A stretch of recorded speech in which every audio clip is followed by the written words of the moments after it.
Hi. It's Figures On Podcast.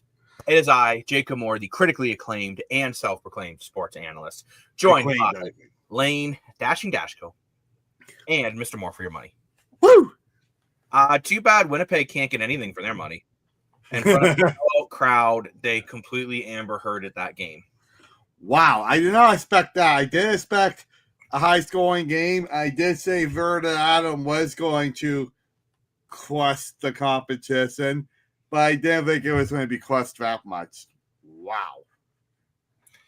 Yeah. I don't know. Like, Lane, you were talking off camera. It's not like Vernon Adams really had to take over this game, especially in the second half. I mean, he played good, but it's not like he's having to drop back 35, 40 times. No, he wasn't having to tonight. And, big, but he made the plays when he had to. Of course, he always does. They call him Big Play VA for a reason. He did make some big throws tonight, but finding this game, it just felt like, he did make the occasional big throw here and there, but just kind of felt like he went out there and played an average game, and his team stepped up around him, and that defense was phenomenal tonight. And, we're going to get into this later, but just before we came on, I really think the changing of the guard, you're seeing it happen. The CFL is going through a change. Yeah, literally. I think they are too, because Toronto and Winnipeg, could be. Toronto and Winnipeg the last 3 years have been the best teams in the CFL. By far. Montreal got a Grey Cup in between these last 3 years. But when you look, the year Toronto didn't go to the Grey Cup, they finished their season. They had a regular season of 16-2. And Winnipeg has been in the Grey Cup 5 straight years, and they've won the West at the last 4, I think. And at the end of the day, you're just seeing all of a sudden now Calgary, they've just blown the doors off of Winnipeg, Saskatchewan, and then Winnipeg again. And these games aren't even close. And I want to address something, though, before we get into more of that. Now, I'm seeing a lot of people saying, well, if Chris Streveler didn't get hurt, if Zach Collaros didn't get hurt, this would be a different game. No. I honestly don't think it would be, because Collaros wasn't playing well. 8 for 11, 1 touchdown, 2 TDs, 151 yards, but 73 of those yards came off 1 play. Well, didn't we say this coming into the pregame speech? He just hasn't played well just in general. He's not having okay, Winnipeg is a better team with Zach Collaros than Chris Streveler. I'm not sure. Well, no kidding, but according to his standards, Zach Collaros used to be the best quarterback in the league. Right now, I'd say he's probably 4th. However, I do have to give Chris Streveler credit where credit is due.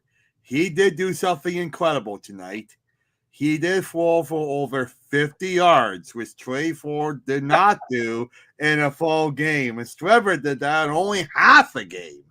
So full credit to him on that.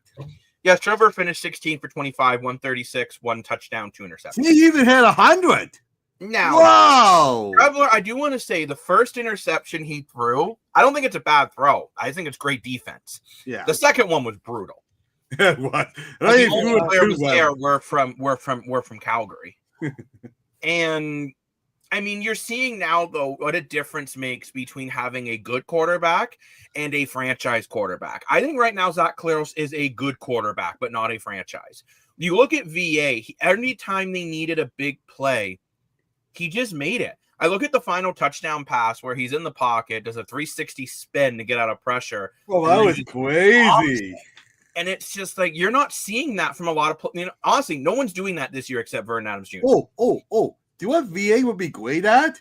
So I don't think, I guess you don't go to the Argo games, but sometimes, Jacob, at the Argo games, they make the people in the fan spin with the bat and then kick the field goal or for a touchdown.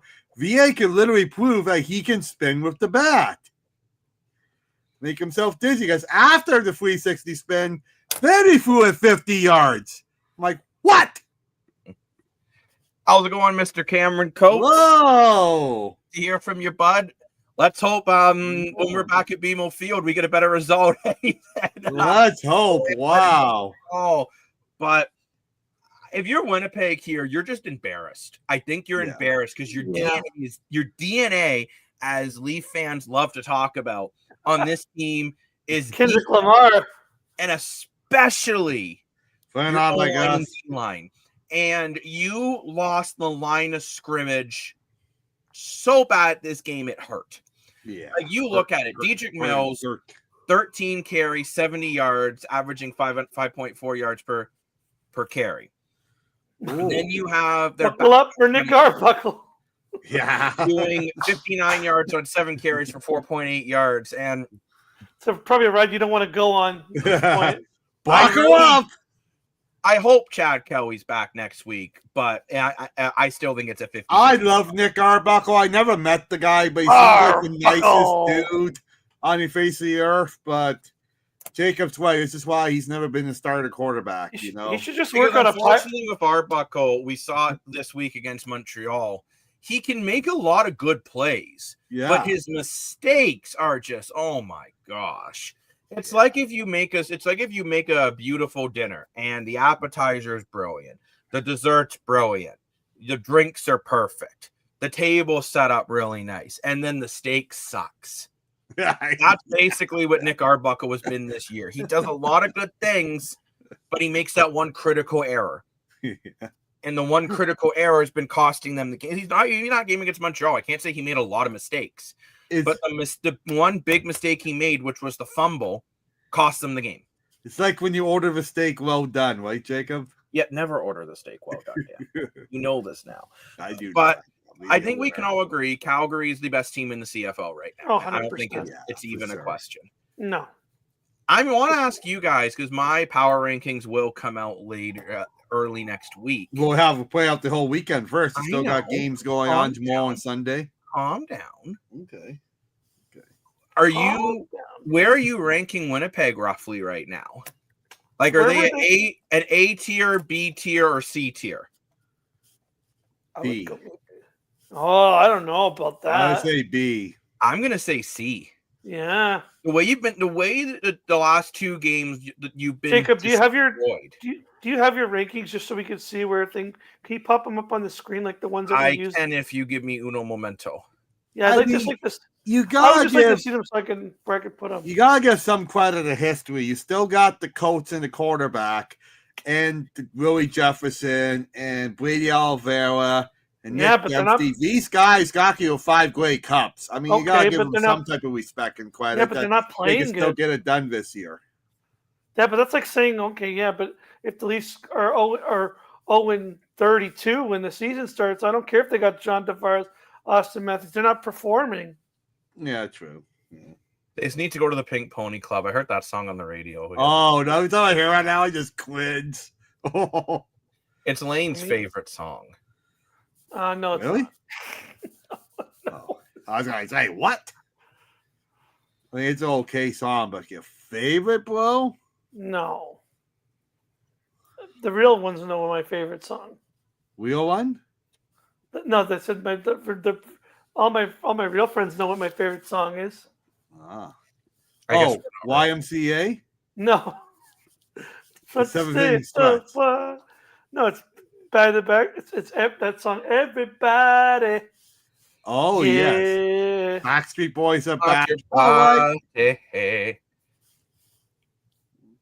So my rankings as going into this week. So I'm going to be sharing a Photoshop file on my screen. And Calgary at 1, Hamilton 2, Rough Riders 3, Bombers 4, Lions 5, Alouettes 6, Argos 7, Red Blacks 8, Elks 9th.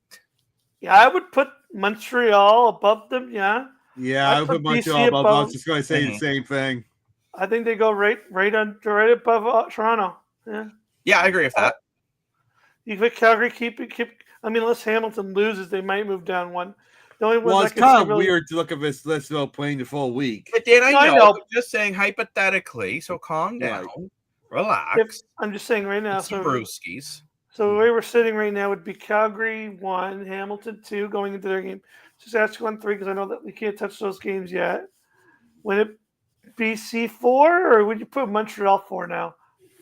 I mean, it's hard to say, but I mean that I don't know yet because of Dan getting the woo chance. It's hard to tell because as Dan said, we still have some games left. I think right now BC face? They face Are they off this week or are they playing? You think I'd remember this? I thought so too, but I couldn't remember if they were off or not. BC plays the Rough Riders. So that's what I mean, right? Let's say BC beats the Rough Riders, then BC would probably jump up to where Saskatchewan is roughly. Yeah, because the only reason I ask is because I'm like, I don't know if I want to move Montreal up a lot because they did beat the Argos, but they barely beat. They didn't like it wasn't a convincing win. No, Definitely not. Unfortunately So you not. can't move Montreal. I would still even if this goes south for BC, I still might keep BC above Montreal this week because of the way because even if you lose this game, right? Like even if BC loses to Saskatchewan, Saskatchewan's a higher rated team, and I would argue Montreal. Like I mean, the score of the game might change my opinion, but even just going into it, my thought process is, well, even if BC doesn't beat Saskatchewan, you're not. But the way we've got it ranked here, that's a scheduled loss. And if you're Montreal, you didn't really blow the doors off Toronto. You basically that game, I would argue Toronto beat Toronto. That's what I was going to say. As much as I'm an Argo fan, unfortunately, it's more Toronto losing than Montreal winning. And maybe more fan mail in the chat. The only one I could see really getting up there at this point is maybe Ottawa jumping Toronto. If Ottawa pulls up a win, because that would be a huge upset. Yeah, if Ottawa beats Hamilton this week, then yeah, Ottawa would certainly jump ahead of Toronto. And to be honest, you boys might think I'm crazy, and if Shades is in the chat, he's going to flip his whatever. Ottawa beats Hamilton. I may put them ahead of Winnipeg. What? Dan, the last two games from Winnipeg have been a complete joke. They have been. Bombers look bad. Abysmal. Wow. They, as I said, they are sinking faster than the Titanic currently. They just the Argos are. Yeah, I was gonna say the Argos. You could, but I love my Argos bowl. Okay, We got 1-5. The big difference is, yeah, and the Blue Bombers have lost the turnover battle with their starting quarterback in for most of it. With most of their that's the difference. The quarterback, yeah. How many? Hey, I have not had any beers tonight. Over as a gopher. Not even a walk star, blow. Like no energy drinks. I'm like, but what I'm getting at is, yeah, and you could say that I'm crazy putting Ottawa ahead of Winnipeg. If Ottawa wins tomorrow, they only have one win less, and they beat who I feel right now is the second best team in the CFL. I would agree with that. Winnipeg getting the doors blown off. And I don't want the excuse that, Zach Collaros got injured. Yeah, but you were down when Zach Collaros was in, and you look at the deep shot to Dominic Rhymes, another deep shot that was dropped by Jalen Philpott. I'm sorry, Calgary could have been up 3 scores going into the half. Yeah. So now I got a question. Jacob, last night you said, so I just want to ask, because last night you said if Chad Kelly finishes the whole game, the Argos win, right? Yeah. Do you think if Zach Collaros finishes the whole game? Different situation. No, because it wasn't close. No, but the reason why I'm saying could it have been? Okay, I think the score would be more respectable, but I do think that Winnipeg still would have lost because their defense was terrible. Right. And it's not like Strevler didn't put together drives. You look at the first interception he threw, that was on a huge drive. Yeah. Like, if I can, it's too complicated for me to go back and find it, but I think it was like an 8 when he went from somewhere from 8 to 10 drive, took about like 5 or 6 minutes. Yeah, I know what you're talking about. Yeah. And then he threw that tough interception. That was a great play by AJ Green. My more thing was for the Toronto game, the Argonauts for the first time in I think 6 or 7 years went scoreless in the fourth quarter. Yeah. That can't happen, right? Like Winnipeg almost went scoreless in the whole second half, which also can't happen. The only touchdown they got was in garbage time. And I'm not sure if it was the guy's first touchdown, but if I'm Michael Shea, I'd be like, why the heck are you celebrating it? Yeah, literally. Like, we're getting absolutely slaughtered. And yeah, Winnipeg does make me shake my head. Well, I agree with you. Like, I think we talked about it earlier. I'm not sure if you were viewing yet. But we were saying this might be just a real change of the guard in the CFL right now, where we're seeing I think so. Calgary is the best team in the West. They're the team to beat. They're the team to beat, because I'd even just say that too, because Calgary's not just winning. They're dominating. Never mind Everyone. Destroy Lonely, who's missing field goals in the XFL because he's too busy making YouTube content. Whoa, Lane's on the move. Lane was so upset by me making I guess Lane's a big Destroy Lonely fan. Oh, I don't know. But wow, Calgary Lane is on the move. Calgary isn't just winning games, which I mean, obviously they're doing that. Because usually CFL games are close, but not in Calgary's. Like, I just want to kind of go over some scores with you boys real quick here. As soon as the page loads. I fool my camera around too, see what happens? No, they won tonight 41-20. Then they won their last game 24-10. Then they won their last game 37-16. Then they lost to Ottawa in the rain, which was a one-off. Then they beat Toronto 29-19. So I guess good job, Toronto. You didn't get completely creamed by Calgary. That was then they beat Hamilton 38-26. Yeah. Then they beat Saskatchewan 27-12. That's the crazy thing about Calgary is they're not just winning; they're kind of destroying. Yeah. Right now, they literally. I completely agree with you, Will. Like Calgary is literally smoking everyone right out of the water. Like it's literally. We've been talking about for years how Winnipeg is just dominating, and right now it's Calgary. And the crazy thing is, Calgary, the only team to put up over 20 points on them, is Hamilton. Hamilton put up 26. Here's $1 million. And Ottawa baby. And then your next closest is Ottawa putting up 20. Here's $1 million. Well, I guess technically Winnipeg put up 21 today, even though or 20 today. But I mean, that last touchdown was garbage time. Like, yeah, you count it, but like. Here's $1 million question. Not $1 million. No. When Calgary. $1 million. Sorry, Dan. Have to mute you. I can't, Dan. Go ahead. Okay. At this point, when Calgary's just dominating the league, is this finally when BC starts regretting going with York? Not right now. Nathan Rourke's also playing some really good football. But he's not dominating. He's dominated the last couple games. True. And I don't think you're going to see regret or anything until potentially Calgary and BC battle in the playoffs. Which I hope we get that battle in the West. I would love to see VA versus Rourke in a one-off showdown. Wow, what a game. I mean, you could argue both Rourke and VA are MOP candidates right now, the way they're playing. Mm-hmm. So I don't know if BC's necessarily disappointed with what they're seeing from Nathan Rourke, even though it took him a little bit. Let's be honest, VA's first couple games, he found ways to win, but it's not like he was dominating. He was doing a lot of good things, but he wasn't destroying. Yeah, touchdown pass for the first 3 weeks or something like that. But I wasn't concerned. But everyone, I wasn't either. I'm just saying. The rest of the league was like, "Whoa, what's going on?" I'm like, "Calm down." I mean, you got to think about this. This is Calgary. Remember too, this is Calgary missing Bengleton and Henry in their receiving core. Right. So let's be real here. Who the heck comes out? Yeah, especially when Bengleton's healthy, someone has to come out. Like Philpott's looking good. For Moose, holy cow, 6'6", Alfred, I think his name is Alfred. Wow, what a! I mean, this guy is an absolute stud. So you can't take out your young guys. Then you got Wimes, who's your veteran, who's played with VA for years. They have perfect chemistry. So you can't take him out. I guess Tevin Jones, but even Tevin Jones is having a good year. Calgary's got a good problem to have right now. Yeah, definitely. Do we maybe see someone getting cut? No. Wow. You gotta remember, you also have a guy like Eric Brooks who's trying to get back into that rotation more, and he's been a nice surprise for them this year. He has actually, yeah. He's played well too.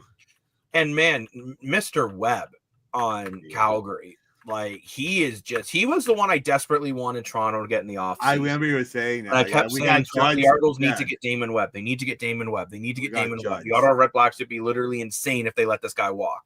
And they did. And then Calgary's like, whoa, we want him. We want Spider-Man. Yeah. And that's what he has been arguably the best DB in the CFL.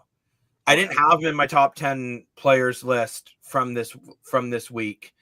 And honestly, I think I made a mistake by not putting him in it. I think so too. I mean, I had Jamal Peters in the spot that I probably would put Damian Webb, so it's hard to say who's better at this point. But Webb is getting pick sixes. Peters is getting picks. Why is it a difference? Yeah. Like, I don't know, this Calgary team. I remember I said to you guys coming into this game, if the Winnipeg Blue Bombers do not win the turnover battle, they don't stand a chance. The turnover battle was 5-1. Winnipeg 5 turnovers, Calgary 1. Yeah, that's insane. You can't win a game with that stat. And the one turnover, I mean, it was a bad throw from VA, but at least he missed long, so it was basically a punt. Right, yeah. I mean, if you're gonna miss long, not short, right? Like you look at Strevler with his pick six. I mean, like read the defense. Come on, like that looks like me playing college football on Heisman level when I don't have the right view on.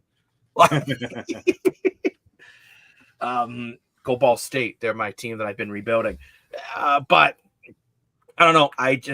I really look at this one, and Calgary did a lot of things right, and they really dominated. Because it's funny when we went, if you look in our group chat, which you can't see because unlike Team USA, we're not going to share everything. But you look, and Lane put in, man, Winnipeg's really bad. And I said, Calgary's a really good team. Then Lane's like, Mr. Moore, both can be true. And Lane, I completely agree with you the more I think about it, because Winnipeg does not have a lot to build off of from this game. No, they don't. Like, it's hard not to try to be negative. I mean, but like, yeah, it's just like, your first week, you didn't have Zach Klaus your first week, and then then you had an off week, and then you came back and you looked okay, and he hasn't looked. I don't know. What have we all learned today? We have all learned to always pick up your phone. I think you've learned that you can't win.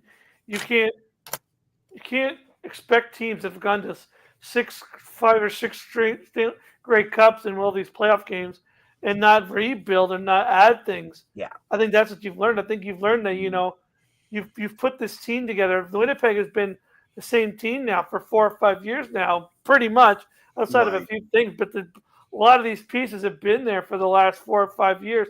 I don't really think they have added really or have put things in place to have maybe not a rebuild, not the right word. Retool where you're getting different guys, you're switching in and out, you're bringing in younger guys, you're making sure that your cupboards aren't half empty, they're half full, right? So that way, if this guy gets hurt, at least you bring in this guy. Look what Calgary's doing, right? They get an injury, boom, there's your guy. The big thing for Calgary was they just did a very quick retool. They brought in Rhymes, Adams, Webb.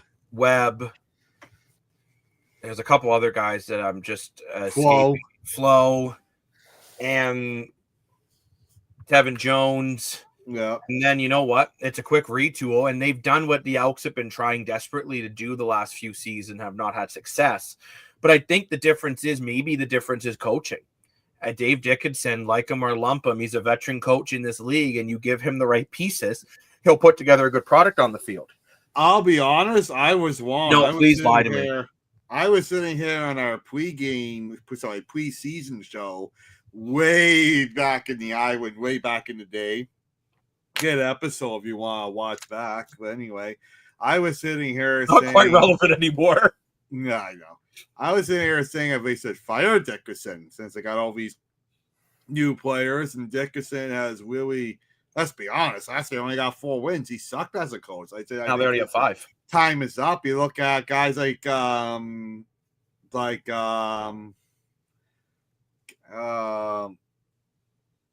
you going with Dean Carey complaining about Dickinson as a coach and stuff like that, and different players. Dean Carey likes to run his mouth a lot, did mouth off about Dickinson once he left. So you thought, okay, you got players not liking him. You got a 4-win season. I think it's time to let him go. But now you got a 5-win season in week 6. So like, okay, 7, yeah. And now I want to ask you guys this question. When we did talk about it, are we starting to see the decline of Zach Collaros? Yeah, I think you are. How do Winnipeg fans feel about them letting Drew Brown walk away? Yeah. I understand he's not putting up a lot of wins in Ottawa, but I don't know if he's necessarily the problem in Ottawa. Drew Brown looked great in Winnipeg a couple of years ago. Last year in Winnipeg, 9 touchdowns, 0 interceptions, just under 1,000 yards. It wasn't last year. It was 2 years ago. I said his last year in Winnipeg, Dan. Oh, sorry. Last year. Get absolutely wrecked. Clean the earwax, bud. Yeah. But I mean, Like- you're looking at this now, and let's be honest here. Zach Collaros, even when he's been healthy, he's been mediocre. I think that's fair to say. Jacob, like how you can tell me, like how long has Brady Oliveira, Nick Dembski, and Zach Collaros been on the Blue Bombers? It's been like years. Yeah, I would like to know the has. combined years. Got to be over almost 20 combined. Oh, it's combined. Yeah. Like, Well, I mean, like Willie Jefferson too, right? Like, don't forget the beginning Yeah. of this dynasty back 5 years ago. You had guys like Andrew Harris as a running back, right? Like Isaac Brady Oliveira didn't even exist. Well, I guess he was in college, but anyway, he didn't exist through the CFL. And so you did have a lot of guys change and move around. But you're like Lane, a lot of the core guys now, they've probably been there for 3+ years, right? anywhere That's a long from 3 time to in the 7 CFL. years. What's that? A long time but when we talk about Collaros here, and I want to go over some quarterbacks, and Vernon Adams Jr., better or worse than Zach Collaros? Obviously, that's better. Better. Okay, Collaros I think is better than Nick Arbuckle, although Arbuckle's numbers are actually better than Collaros's. Yeah, He's just actually the only making. but okay, Bo Levi Mitchell, better or worse? Better. Better. Better. Way better. Nathan Rourke, better. Worse. No. man. No. 1,200 yards, 7 touchdowns, 3 interceptions. He's better. He'll blow up, don't worry. Right now, he's better. Trevor Harris, better or worse than Zach Collaros right now? Better. As long as he gets his proper sleep and doesn't have to sit on a hard bench for too long, he's better. Davis Alexander, better or worse? I'm going to say Actually better. All right, now Davis Alexander. Him screen look, I would say worst. Dan, I'm not talking about injuries, though, because Collaros is injured, too, so that means that's completely useless. Okay, so Drew Brown, better or worse than Zach Collaros? I probably maybe put comparable.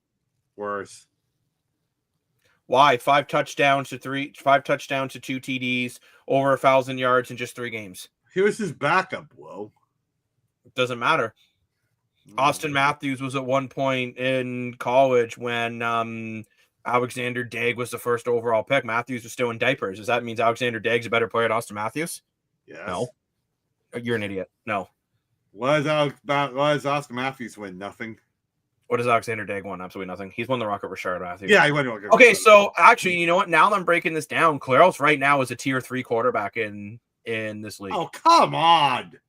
I've just named 6 quarterbacks that are better or at least equal. He is right now in the same category as Trey Ford, Nick Arbuckle, and Zach Collaros. Do you hear yourself right now? Trey Ford couldn't finish a game with over 50 yards. I'm going to read you some numbers. Trey Ford, 5 games, 984 yards, 5 touchdowns, 3 interceptions, efficiency rating 95.6.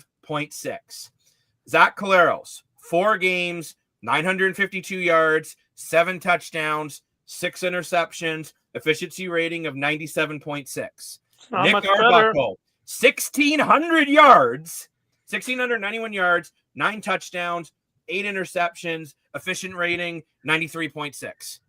I'm just going to bottom 3 quarterbacks, Dan. The numbers don't lie. I'm going to say something here, and this will either make me sound crazy or right. No, I sound crazy. I say Zach Collaros right now is the Aaron Rodgers of the CFL.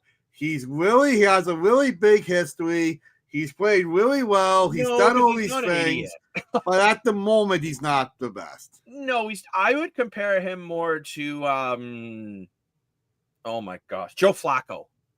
Okay, yeah. More like the Joe Flacco. Like, I think he's a decent guy. And I think Zach Collaros is a good guy. But Aaron Rodgers is a great guy. No, he's not. Aaron Rodgers causes more problems than he does solutions. No, he just thinks what he just believes what he thinks in. There's nothing. He goes on darkness retreats and won't even show up to training camp. He's an idiot. Zach Collaros would not do that. He'll just not answer this phone. Yeah. But like, okay, so Dan thinks I'm nuts. Lane, do you get where I'm coming from right now by calling Zach Collaros a tier 3 quarterback? Well, it's funny you mentioned that. I mean, again, you don't want to. If you want to play devil's advocate here, and I don't want to say it, but it does seem kind of weird that bro's dodging phone calls, and then all of a sudden this year Doesn't look so good. I'm just gonna Yeah. put it out. Yeah. I'm just putting it out there. Yeah. That's true. I'm not saying anything, but I'm not saying about Yeah. saying it, but yeah, I totally. you I can't ignore agree. it, though. You can't ignore it. I agree with you. I'm not saying he did do it, but No. it does look weird that all of a sudden, I missed my phone call. Oh no, I don't know how Sean that happened. Lemon, please do not place any bets on it. Maybe he should write a book saying if he answered his phone. I don't know what's going on with Zach Clarkson. Maybe this is just he's just something happened here and he'll figure it out. But I don't know. I just don't. I don't. Okay, see I it. think he'll figure it out. Don't forget, you all were hitting a panic button last year when Winnipeg was 500, and then they made the Grey Cup dance again. They were 2-6, not even 500, Dan. Yeah, they were worse than what they are now. I understand that. No, Dan, I'm not saying Winnipeg won't figure it out, but I'm saying today Zach Claros is a tier 3 quarterback. Okay, and next week he'll be number 1 again. I hope. No, he won't. He's probably not going to play next week. Okay, Like Dan, right now, Jake Mayer is around this is a ballpark same efficiency rating as Zach Claros. I'm Dan. Jake Mayer as a starter won 4 games. This year he's won 1, and he went 13 for 23, 170, and a TD. Efficiency rating 94.5. You're going to wake up and rewatch this tomorrow and realize how much I'm reading stats. Zach Claros' efficiency rating 97.6. The efficiency rating is the biggest stat for a quarterback. He's up by 3. Nick Artuck goes second in the CFL in passing. He's certainly not the passing yards. He's certainly not the second best quarterback in the CFL because his efficiency rating is terrible. What is Bo Levi Mitchell's efficiency rating? 108.4. Nathan Rowe, 107. Trevor Harris, 112.7. Davis Alexander, 107. Drew Brown, 104.3. Sounds like a radio station. Vernon Adams, I didn't realize everyone's 103.3. That's what he's a tier 3 quarterback. He's a tier 3 quarterback. Yeah, let's be real. On a lot of teams right now, Zach Claros is your backup. I didn't even know it goes above 100. I'm like, oh yeah, that's fine. I forgot that too. Like right now, if you had Cody Fajardo sitting on your bench in Winnipeg, you'd have a quarterback controversy. That's how he's playing. Everton has that too. Yeah, I understand that, but I'm saying no one's talking about it. But I go and look at Trey Ford's numbers versus Zach Claros. They're very similar. Call me crazy. I think Ford isn't good enough. But how Zach Claros is an MLP candidate. Like you can't have it both ways. What's MPTs? You might look at MPTs? 83.8. Okay, that's pretty bad. Yeah. I was like, I wonder what his is. Chris Streveler, 87.6. Dustin Crum, 75.5. Matthew Schultz, 57.4. Yeah, he was bad. Cody Fajardo, technically at 137.5, but I mean, that was all garbage time, so who the heck knows? 130? It goes as high as 137? What? How high can this highest is 156.5, I believe. Who's that? No one, but that's like the highest you can go. Wow. That's if you're perfect. Like, mwah. Now, like if you were reincarnated and the great one became a football player, that would be your crazy.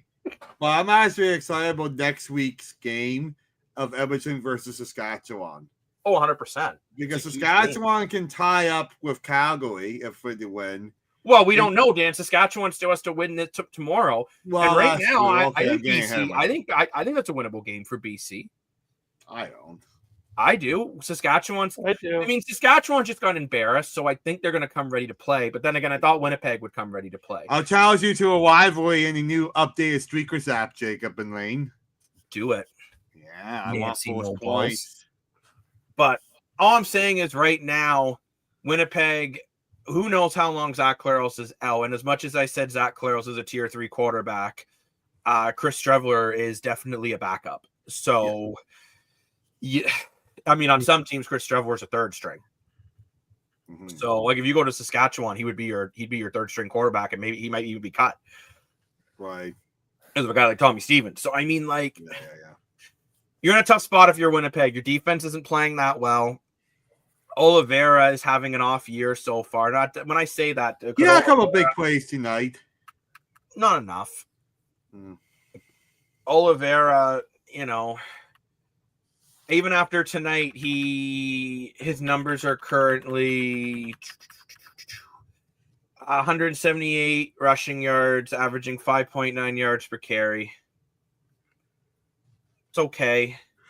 But I mean, considering you're built on this, to put in perspective, Dan Anababoye has 199 rushing yards, averaging 6.4 per carry. He's had a great year. He's your backup running back in Ottawa. Actually, I think Ottawa needs to use the run game a lot more than they are. I was just going to say that it's really surprising that Ottawa's record's as bad as it is. Because they got some really good players. At the end of the day, Ottawa is like what Toronto has been. They're finding ways to lose. Right. Yeah. Okay. I agree with that.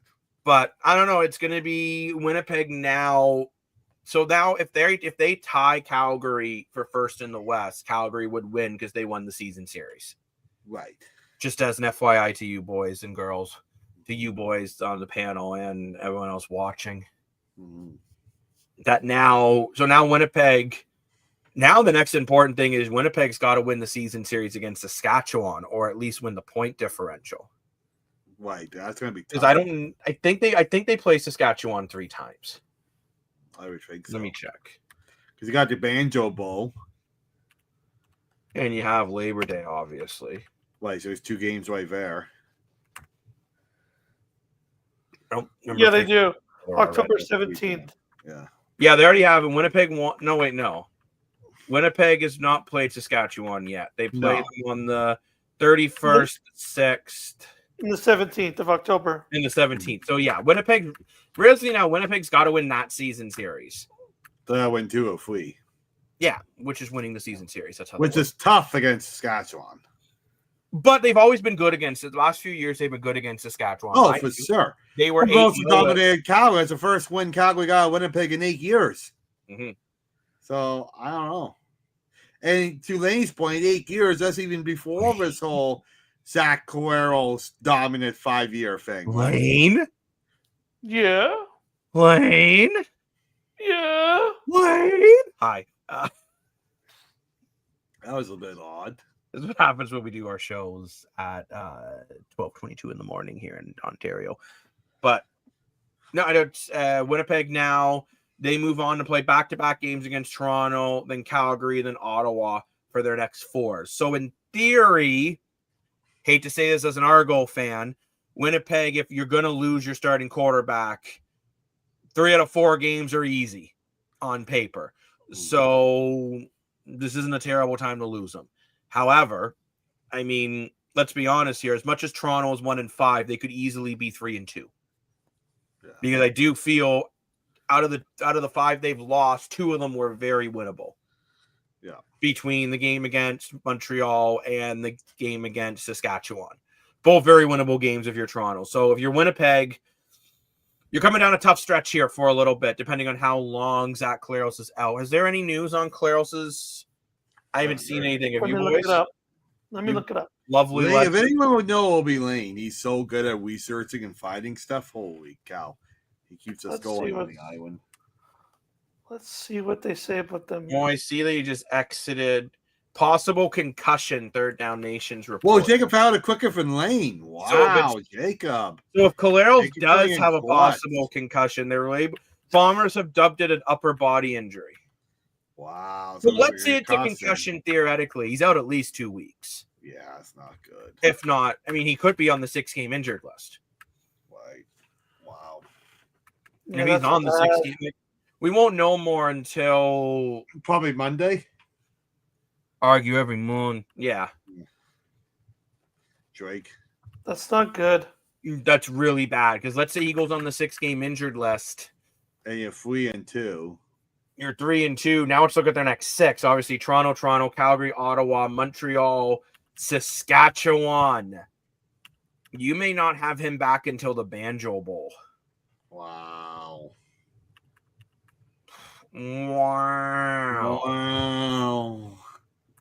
You better hope that. I know Streveler did win his 1 start against Edmonton, but this could be a tough road. Who knows, right? Maybe if he starts the game, they'll start running from the top, and maybe but it's not like Brady Oliveira is having this dominant season this year. No, but correct me if I'm wrong. Isn't it different for you as a quarterback if you start the game versus coming into the game? Oh yeah, obviously. Kind of like a goalie, right? or pitch. Yeah, because too, you're also going to get a full week of practice. Yeah, so give Trevor a little bit of credit. I mean, he did make the NFL. Like, he's not a terrible quarterback. He just Never said he was terrible. did not have a crazy. Did not have the best. Never said he was a terrible quarterback, Dan. Yeah, I know. But I hear you. he is certainly a backup quarterback in this league, and he's a third string quarterback on a lot of other teams. No, I get that.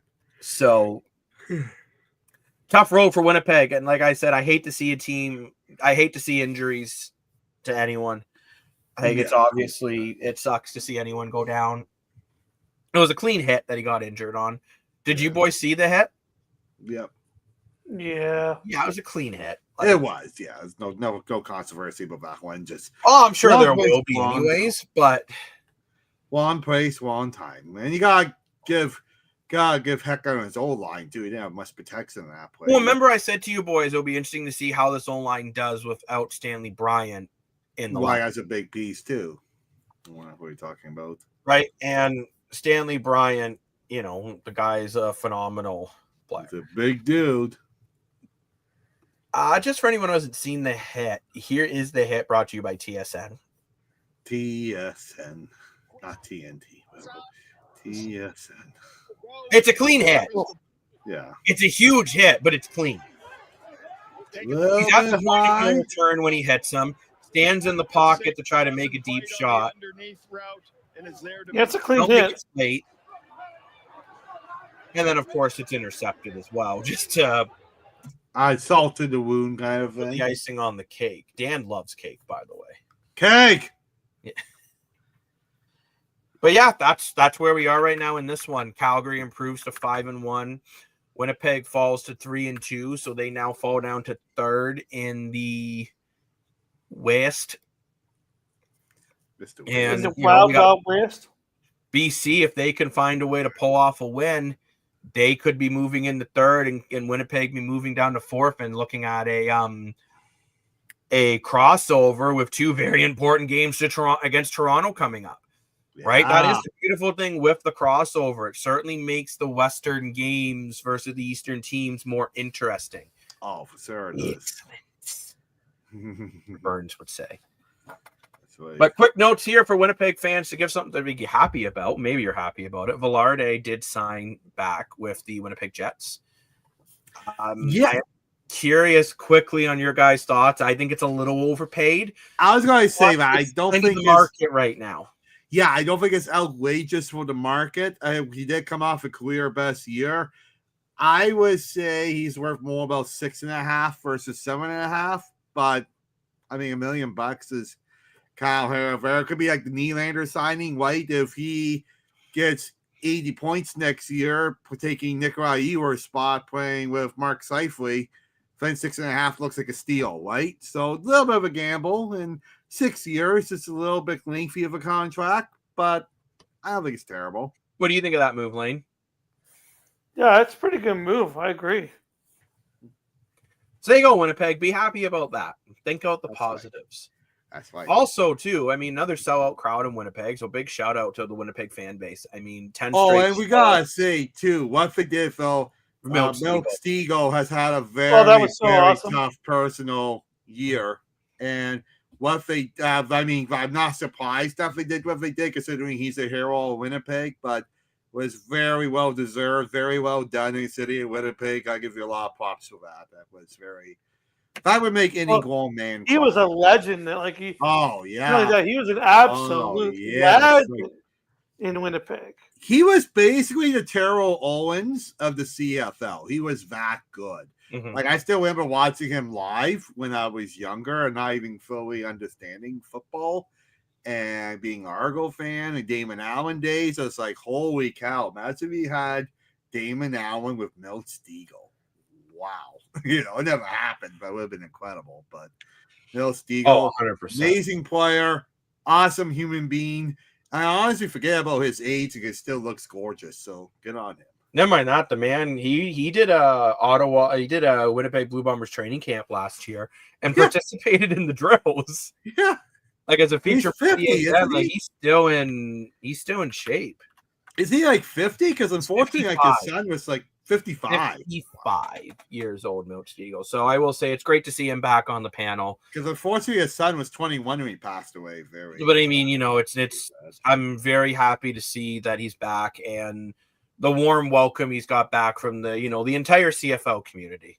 Oh, so yeah. Again, we do want to send our condolences to the Stegall family, and we hope you guys are doing. Yeah. I don't want to say I hope you're doing okay. Like, I know it's a tough situation, and it's always tough to lose a loved one. But we're all young age. We're all pulling for you, for Milt and the rest of his family. For sure. And on that note, I think it's time we wrap up the show tonight. We will be back throughout the weekend as there's still 2 more games going on in the CFL. Yeah. Plus we'll have some Jays coverage with the Jays getting a 4-0 win. First win back after the All-Star break. So big win for the Toronto Blue Jays, getting back into that momentum. So I'm Jacob Moore, the self-proclaimed sports analyst, joined by Lane Dashing Dashco and Mr. Moore for your money. Woo! I would say good night, but in Ontario it's morning. So good morning, everyone. We'll see you later. Bye-bye.